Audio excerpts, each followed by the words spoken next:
In September of last year, we made the conscious decision to sell our Nikon Z7 II, partly used for filming these videos, and the replacement was an iPhone 15 Pro. Yeah, this video is filmed on that phone. So over the past, 5 months, I've been using this phone to film both YouTube videos and my own personal videos, and I'm here to share my thoughts. Because if you take all the right steps, then iPhone video can actually genuinely look really good. Like, I'd say this clip does. I don't know, you tell me. But this video is less about what you can potentially get and more about why would you film with an iPhone in the first place, instead of with something like a DSLR. So we'll first look at the pros of iPhone filming, the cons of iPhone filming, the gear you'll need and the price that gear will be, some of my tips, and my final conclusion as to whether iPhone filming is worth it. All right, let's go. So the first thing that sticks out to me about iPhone filming is actually the display. Because it's a bigger display than most DSLRs, it's OLED, high color accuracy, high resolution, and so when you go into your media pool to view the video you just shot, you know that what you see is what you're gonna get. Now, because an iPhone has its own app store, you've got an abundance of apps to choose from, and you get to see which one suits your liking. There are a couple of free options like Final Cut Camera and Blackmagic Camera, which is my personal choice. There are some paid options like Filmic Pro, Kino, Moment Pro Camera. And so if, let's say, you open up Blackmagic Camera and you look at it and you're like, no, it's too cluttered, I can't deal with it, absolutely not, then you've also got Final Cut Camera as a fallback, because it's simpler. I feel like in this whole camera frenzy, we forget that an iPhone also has iMessage and other messaging apps. Like a couple months ago, I was in Singapore and we visited the few Apple stores that were there, and I took a really nice video of Apple Marina Bay Sands and I wanted to share a photo of it to some friends. So I scrubbed to the frame I liked, I took a screenshot, and I sent it.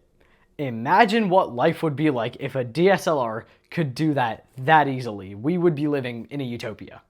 Oh, iPhones are too thick, iPhones are too thick. If an iPhone can fit in a pants pocket, it's portable. And because your iPhone has a camera, you don't need to carry a separate dedicated camera around. Less items, less things to lose. And if one of your iPhone camera accessories like a microphone or an SSD is MagSafe compatible, then that's even better.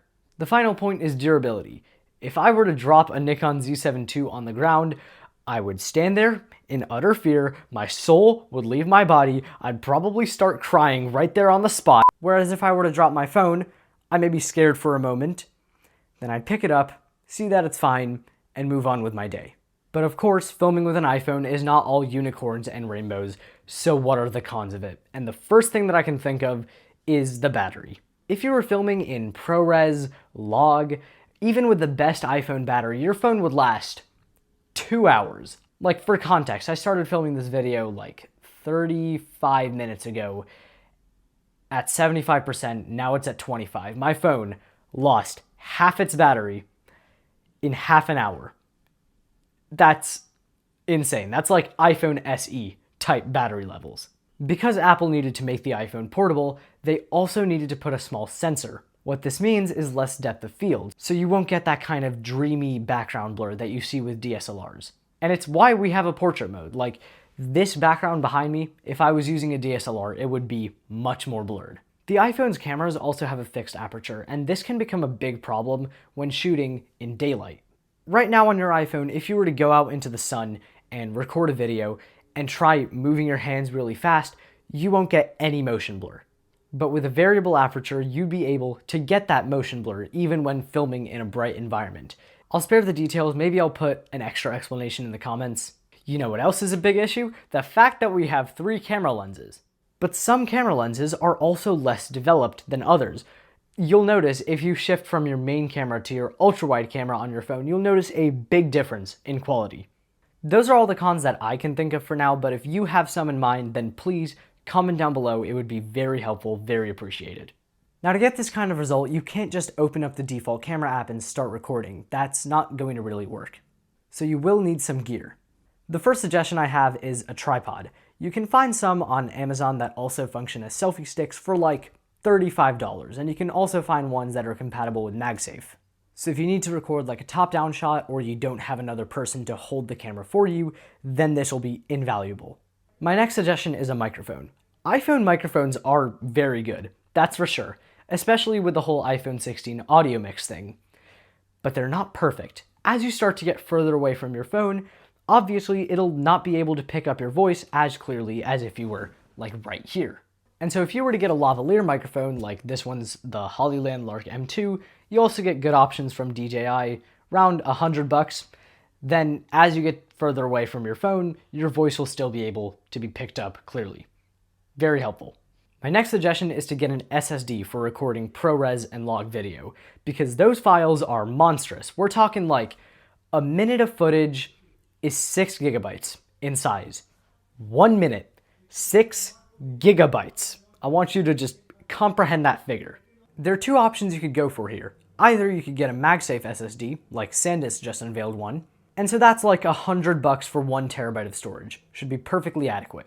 Or you could increase the price and get an SSD that's even smaller. Like there's a good option from Lexar, the Go Professional, and ShiftCam just unveiled the Planck SSD at CES, which is like teeny tiny, it is minuscule. If you're getting both a microphone and an SSD and you need to use them at the same time, then you need a USB-C hub. And really the only good option I can think of is the Lexar Go Professional hub, which is around $50. So if we add up all of those, we get a figure that's close to $300. But then to actually film ProRes log video and take good advantage of the SSD, you'll need an iPhone 15 Pro or 16 Pro. So let's say you were going to get a 15 Pro from Amazon, you'd be looking at a figure of around $850, I think it is. Oh, that's like $775.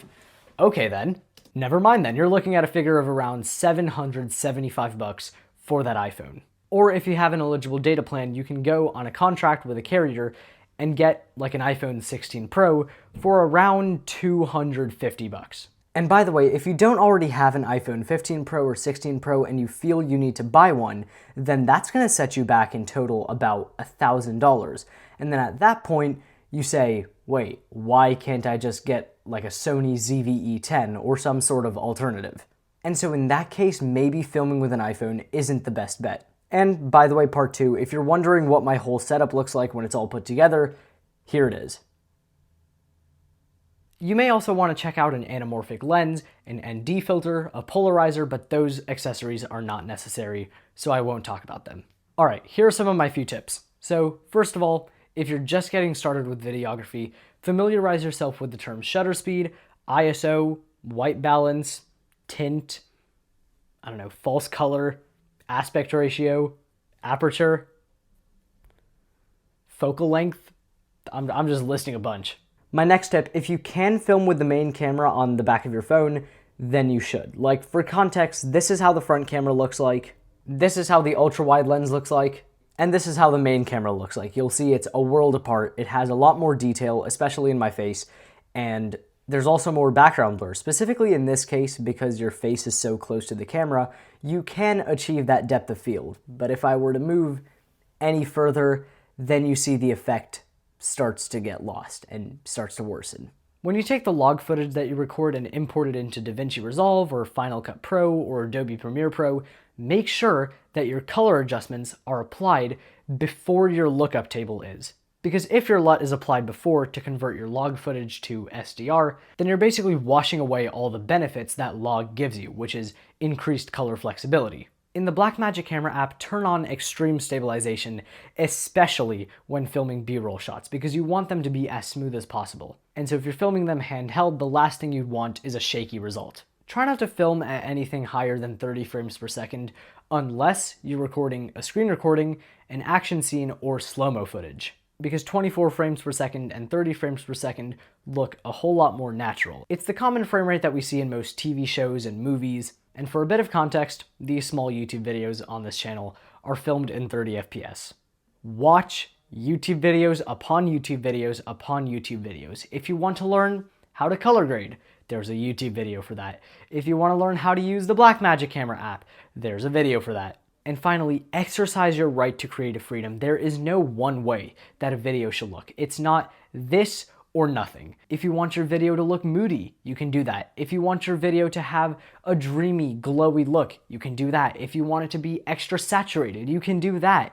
You have a freedom, so use it. Okay, now after all of this, we finally need to answer the big question.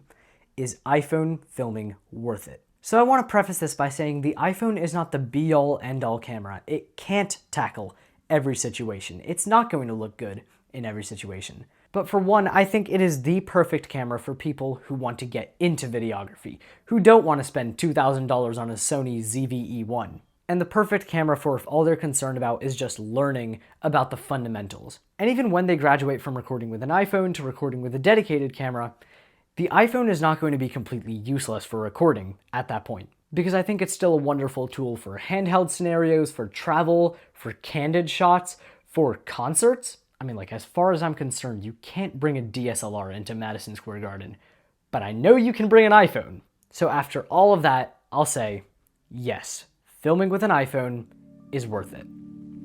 And I guess that's it for this video, so thanks so much for watching, please like and subscribe, and also comment down below what you thought of this video, and I will see you in the next one. Bye-bye!